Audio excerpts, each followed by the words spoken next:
So I've done this tutorial now. This is the Lengha Saree worn with more pleats at the bottom at the base, just for a different look.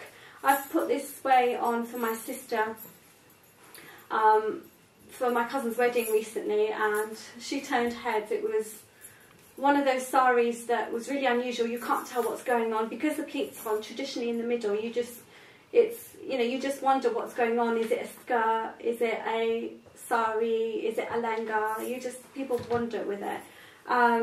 Because I'm quite small, I've got lots of gather through the skirt, but if you are taller and slightly wider waisted, then you'll probably be able to get this really flat across here in a fishtail way, but I can't do that with my frame, I'm afraid.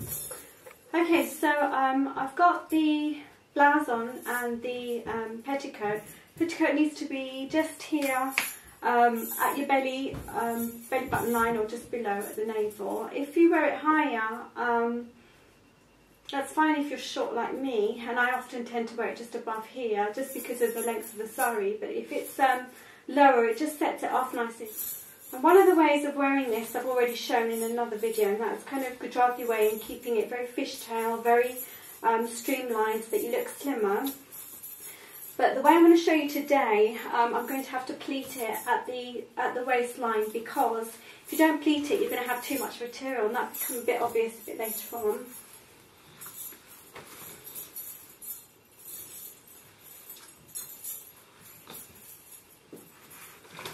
I said before the blouse is a bit big because my sister's a teeny bit broader than me, and the blouse is a bit low, and that's just because she's a tart. On you. She's not really, she's lovely. This sari was given to her by her in-laws for her, was it your sagai? Yeah, chundri. Her chundri, her, what is that in English? What would that be? Engagement. Engagement. Indian engagement. Okay, so this sari, you really need to look at the panels first in your Lengha Saree to see where the middle is. I've already worked out that the middle panel is this green bit here, so I'm going to set that at my navel first. My sister struggled to find a way to put this sari on, so I'm partly doing this for her.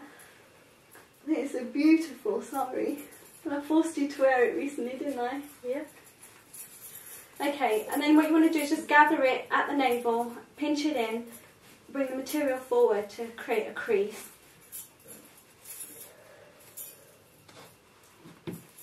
Okay, and then starting on the right hand side, bring the material up, and where I've got this red panel here, you can decide where you want to lay your pleats, but I'm just going to put this gold detail and this gold detail here together. So I want to kind of hide a little bit of the red and have it almost sort of peep toe and tuck that in. Remember, the end of the sari should be touching the floor with your shoes on or slightly below, just to give it a bit more of a bridal look to it, or a professional look to it. You know, you don't want it to look like a normal sari as such. And then do the same with the green heart. And tuck in. So you look like you've got a flared skirt effect, or like a guggle effect. At the back, you can just take that straight across and tuck in.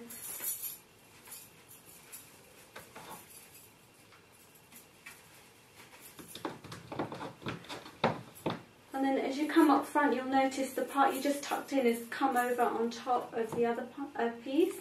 So just take that out and hide this underneath. And then bring that back around and tuck in and pleat in as you did before. So in this case, it's going to be gold to gold.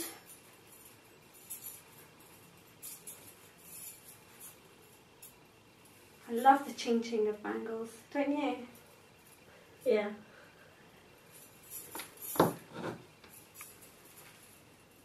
Crazy. You can't really wear them now in the shop, can you?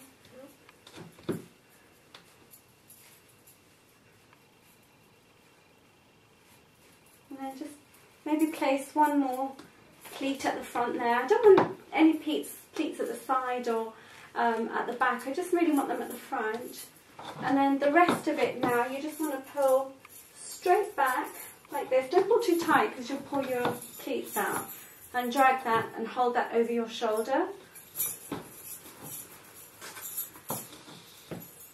That should be enough length for the average woman. So you just want to pin that here at the back and let that hang down. And just adjust it so that it shows the skirt and then not hide it too much. For an average woman it will be fine. I am not even 5 foot, I'm 4'11", so this is always going to look longer on me. I think even with my sister, she's 5'4", and hers would fall about, I don't know, about here on her. About here on her when she wears it like this. I feel that wearing it like this, although it's very glamorous and elegant looking, and you know, it's smart, but I feel that it covers the front panel here too much. You can sort of pin up a little bit so that it shows it more, but I think it's better to pin it all over the shoulder, and that's how I did it for my sister, for my cousin's wedding recently. So pleat up as normal, as you would, and I've shown you how to do this on the other videos. I'm just going to make this pretty quick.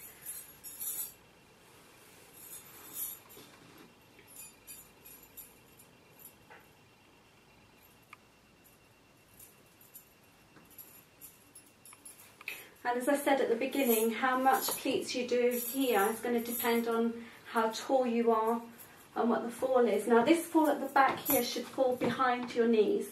So about here-ish on me. I'm going to bend my leg, but obviously when I straighten it, it wants to fall there and not below. Although I like it slightly longer because it gives me the illusion of being a bit taller.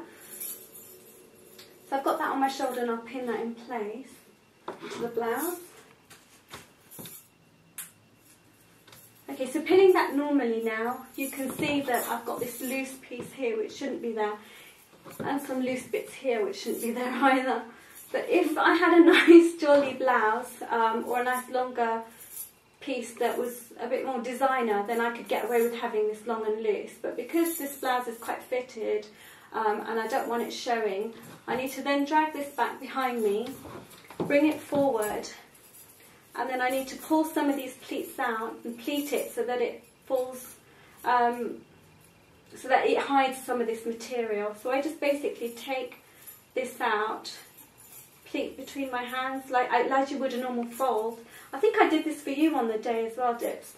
And then I just throw this within that bulk of pleats there.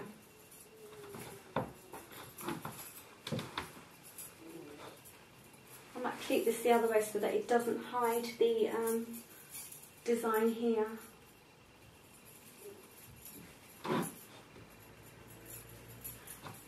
You might not have to do this depending on your waistline as well. And if you're taller, obviously there'll be less material, but because I'm so tiny, I always have way too much material left over. So there you go. I've pleated it so that the pleats fall towards my back and then tuck them in, and now I don't hide this orange detail work. And then you just want to adjust it, pull out where it's gone high. Can you see at the bottom there, you can see the green material from underneath? So you just want to pull some of this down until that's covered.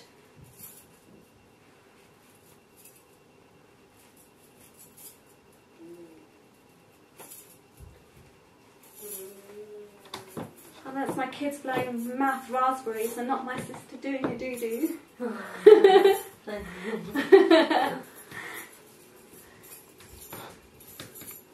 I've got a bit of give here, which I don't mind, because then I can pull this down and make myself look even more slimmer and not look like I have a fatter bum,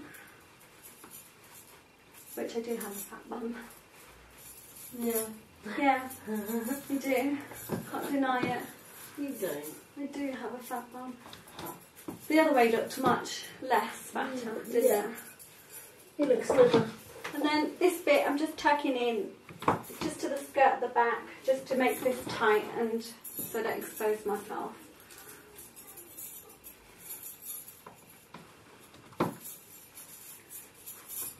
There we go. So the saree this way looks, I think I look a bit bigger than I did wearing it the other way. Lengha saree now. this is the Lengha Saree now, worn differently, pleats around the middle, and then draped over Dakshini style. I just feel for me, it makes me look a little bit more tabbier than I wore it the Gujarati way. Still looks very, very lovely to wear, and it shows a nice womanly figure. Still very lightweight, just another way to wear it. I still would wear it this way, both ways, just to get a different look for the whole saree. But you can choose what way you want to wear yours. So I hope this was useful to you, and I'll see you guys soon. Bye!